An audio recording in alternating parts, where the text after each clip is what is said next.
সময়ে নারী ও শিশু নির্যাতনের ঘটনা প্রায় 2000টি ছাড়িয়েছে।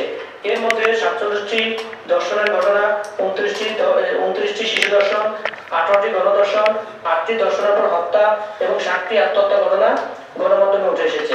তবে এই সংখ্যা শুধুমাত্র রিপোর্টের অনুযায়ী তথ্য। এর বাইরেও কিন্তু বহু ঘটনা রয়েছে যা নোংরা কথা, সামাজিক লজ্জা ও ভয়ের কারণে প্রতিবাদ করা হয়নি। এই সহিংসতার পিছনে কিছু কারণ রয়েছে বলে আমরা মনে করছি, যেমন সমাজের পুরুষতান্ত্রিক মনোভাব, আইন প্রয়োগের দুর্বলতা, বিচার প্রক্রিয়ার দীর্ঘসূত্রতা, সচেতনতার অভাব, অপরাধীর শাস্তির অভাব, পারিবারিক শিক্ষার অভাব, শিক্ষা ব্যবস্থা দুর্বলতা, মাদকাসক্তি ও আসক্তি সংস্কার অপরাধ, ভয়ের সংস্কৃতি যেখানে ভুক্তভোগী নারীরা পারিবারিক চাপ এবং সমাজের অবজ্ঞার ভয়ে প্রতিবাদ করতে পারে না, যৌতুকের প্রভাব ইত্যাদি। এমন অবস্থায় এই সহিংসতা কমানোর জন্য কিছু সুপারিশ আমাদের পক্ষ থেকে আমরা তুলে ধরছি।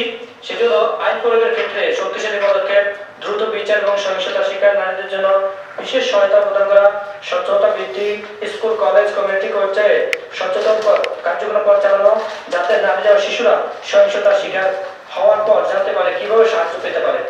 মিডিয়া এবং সামাজিক প্ল্যাটফর্মের মাধ্যমে প্রচারণা, নারী ও শিশু প্রতি সহিংসতা বন্ধে মিডিয়ার ভূমিকা বাড়ানো, বিশেষ আইনগত সহায়তা কেন্দ্র তৈরি যেখানে নারী ও শিশুদের জন্য দ্রুত আইন সেবা এবং মানসিক সহায়তা পাওয়া যাবে। পারিবারিক মূল্যবোধ জোরদার, পরিবারে নারী ও শিশু প্রতি সম্মান ও সহানুভূতির মনোভাব গড়ে তোলার জন্য বিশেষ প্রশিক্ষণ ও সচেতনমূলক প্রোগ্রাম করা। মাদকাসক্তি রোধে উদ্যোগ, তরুণদের মধ্যে মাদকাসক্তি প্রতিরোধ প্রচারণা ও পুনর্বাসনের সুযোগ বাড়ানো, স্কুল, কলেজ, বিশ্ববিদ্যালয়ে নারীদের আত্মরক্ষামূলক প্রশিক্ষণের ব্যবস্থা করা, সর্বক্ষেত্রে সচেতনতার উপর জোর দেওয়া ইত্যাদি।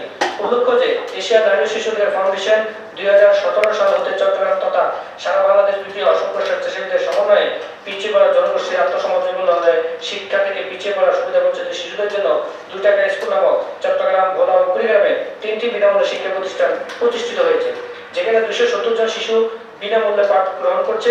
শুধু তাই নয়, ইতিমধ্যে নারী ও শিশুদের প্রতি সহিংসতা প্রতিরোধে দেশব্যাপী সচেতনমূলক সভা, সেমিনার, মানববন্ধন সহ বিভিন্ন কর্মসূচি ধারাবাহিকভাবে চলমান রয়েছে। তবে আমরা মনে করি এই সমস্যাগুলো মোকাবেলায় আপনারা দেশের সিদ্ধান্ত গ্রহণকারী নেতৃত্ব, আপনাদের সকল সমর্থন এবং সহযোগিতার মাধ্যমে আরো ব্যাপকভাবে এই সমস্যার সমাধান এগিয়ে আসা সম্ভব। সম্মানিত অংশগ্রহণকারীগণ, আমাদের সবার ঐক্যবদ্ধ প্রচেষ্টা ছাড়া এই সমস্যার সমাধান সম্ভব নয়। সুতরাং আজকের এই আলোচনা সভা যারা শুধু কথা বলার মাধ্যমে না হয়ে বরং নারীর প্রতি সহিংসতা প্রতিরোধে কার্যকরী গুরুত্ব গ্রহণ একটি মঞ্চ হয়ে ওঠে। চলুন আমরা সবাই একত্রিত হয়ে একটি নিরাপদ, সহনশীল এবং সমতাভিত্তিক বাংলাদেশ গড়ে তুলি। ধন্যবাদ সবাইকে। আমি আমার মতো করে আমি চেষ্টা করেছি যে সমাজে যে নারী শিশু দর্শন, নির্যাতন হচ্ছে এগুলো তুলে ধরার জন্য সংক্ষেপে চেষ্টা করছি।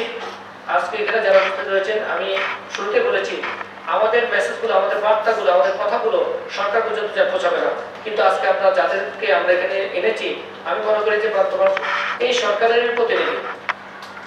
সরকারের প্রতিনিধির মাধ্যমেই আমরা যাদের কথা সরকার পর্যন্ত প্রমাণ করবে, সরকার পর্যন্ত পৌঁছাবে, এই ধরনের ব্যক্তি আমাদের মাঝে উপস্থিত হয়েছেন। আমরা আশা করব আমাদের এই তৃণমূলের সংগঠকদের কথাগুলো আপনারা সরকারের কাছে তুলে দেবেন। আমরা বাংলাদেশে একটা নিরাপদ বাংলাদেশ চাই, সহিংসতা মুক্ত একটা বাংলাদেশ পাই, নিরাপদ বাংলাদেশ চাই যেখানে নারী শিশু নিরাপদ থাকবে, আমরা সকলে নিরাপদ থাকবো, শান্তিময় থাকবো।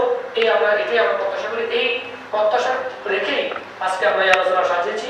আমি এখন আলোচনা অংশগ্রহণ করার জন্য সবাইকে আমাদের আলোচনা অংশগ্রহণ করেছেন। আমি এই মধ্যে আলোচনা অংশগ্রহণ করার জন্য ইসলামিক দৃষ্টিতে নারী প্রতি যে সহিংসতা হচ্ছে এটা আসলে কিভাবে রোধ করা যায় ইসলামিক ভাবে, ইসলামও কিন্তু নারীদের প্রতি সহিংসতার বিরুদ্ধে বলা হয়েছে।